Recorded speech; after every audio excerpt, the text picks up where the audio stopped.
চৰ্ত সাপেক্ষে গৌৰৱ গগৈক সমৰ্থন কৰিবলৈ সাজু অখিল গগৈ। যোৰহাটত গৌৰৱ গগৈৰ বিৰুদ্ধে প্ৰাৰ্থী নিদিয়ে ৰাইজৰ দলে। শিৱসাগৰত নিজৰ বিজয় নিশ্চিত কৰিবলৈ অখিল গগৈৰ আন এক ৰাজনীতি আৰম্ভ। কংগ্ৰেছৰ সৈতে ৰাইজৰ দলৰ মিত্ৰতা ভংগ হোৱাৰ পাছতো দুয়োটা দলৰ মাজত বুজাপৰাৰ বাবে আন এখন দুৱাৰ খুলি দিছে অখিল গগৈয়ে।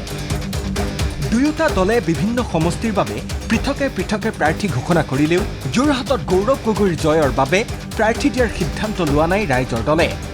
গৌৰৱ গগৈ বিধানসভালৈ অহাটো প্ৰয়োজন, মন্তব্য অখিল গগৈৰ। গৌৰৱ গগৈৰ বিৰুদ্ধে প্ৰাৰ্থী আমি নিদিওঁ। গৌৰৱ গগৈ বিধানসভাত অহাটো মই বিচাৰোঁ।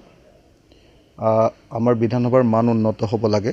এটা অত্যন্ত চেলেঞ্জিং চিট হয় আৰু যিহেতু মোক জিলা কমিটিয়ে ক'লে যে সেইটোত গৌৰৱ গগৈৰ অলপ প্ৰব্লেম আছে, সেইকাৰণে মই সিদ্ধান্ত লৈছোঁ মোৰ পিনৰ পৰা প্ৰস্তাৱ পঠিয়াইছোঁ যে গৌৰৱ গগৈক জিকোৱা দৰকাৰ আৰু সেইকাৰণে গৌৰৱ গগৈক এবাৰ যাতে নাহাৰে তাৰ কাৰণে আমি আমাৰ পিনৰ পৰা প্ৰাৰ্থিত্ব প্ৰদান কৰাটো বন্ধ ৰাখিম। অৱশ্যে যোৰহাটত ৰাইজৰ দলে গৌৰৱ গগৈক সমৰ্থন কৰিব চৰ্ত সাপেক্ষেহে।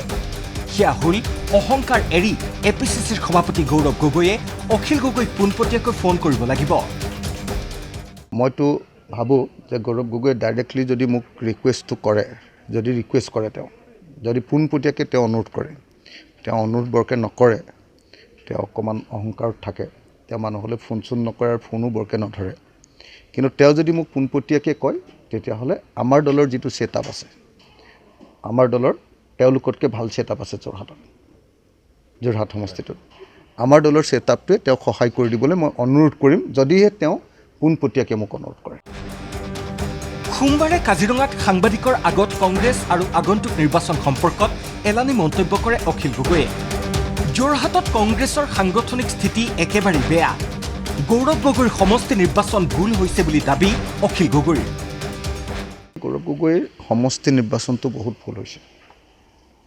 মই যিমান দূৰ জানো, কালি মোৰ যোৰহাট জিলা কমিটিখন আহিছিলে আমাৰ ৰাইজৰ দলৰ যেতিয়া যোৰহাট জিলা কমিটিখনৰ লগত বহিছোঁ, তেওঁলোকে মোক বাৰম্বাৰ কৈছে যে কংগ্ৰেছৰ স্থিতি, সাংগঠনিক স্থিতি যোৰহাটত একদম সাংঘাতিক বেয়া।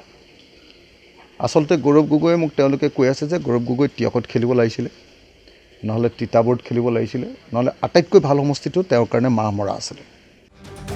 শিৱসাগৰত নিজৰ জয়ৰ বাবেই অখিল গগৈয়ে গৌৰৱ গগৈৰ বিৰুদ্ধে প্ৰাৰ্থী নিদিয়ে নেকি? শিৱসাগৰতো যাতে কংগ্ৰেছে প্ৰাৰ্থী নিদিয়ে তাৰ বাবেই অখিল গগৈৰ এই ৰাজনীতি নেকি?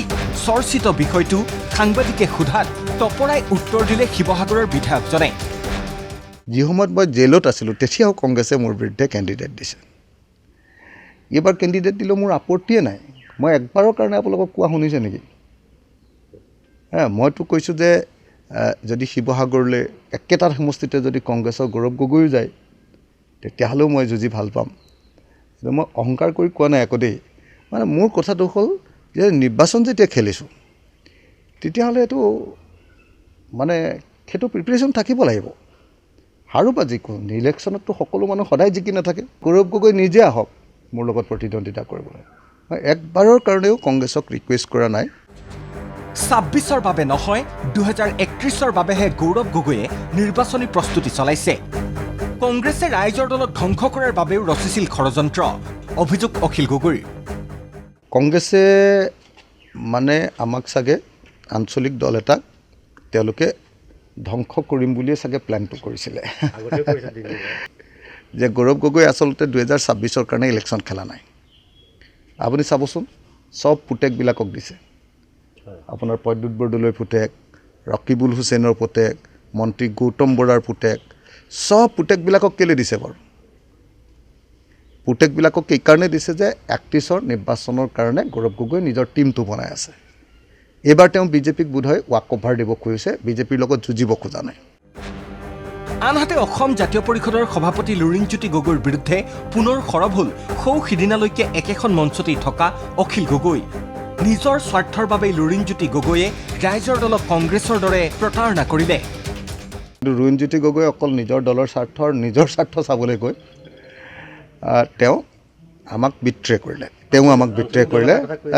আঞ্চলিক দলক একেলগ হৈ বামপন্থী দলবিলাক আঞ্চলিক দলবিলাক একলগ হৈ আমি কংগ্ৰেছক ঐক্যবদ্ধভাৱে কথা কোৱা হ'লে তেতিয়াহ'লে কংগ্ৰেছে মানিলেহেঁতেন কিন্তু কংগ্ৰেছে তেওঁলোকক লগত লৈ ল'লে আৰু মোৰ বিৰুদ্ধে ব্যৱহাৰ কৰিলে অখিল গগৈৰ চৰ্ত মানি গৌৰৱ গগৈয়ে ৰাইজৰ দলৰ সভাপতিলৈ ফোন কৰে নে নকৰে সেয়া পৰৱৰ্তী সময়তহে আকৰ্ষণীয় হ'ব নিউজ ডেস্ক ৰিপৰ্ট ND24আপুনি চাই আছে ND24 সৰ্বশ্ৰেষ্ঠ নহয় সৰ্বোত্তমৰ দৌৰ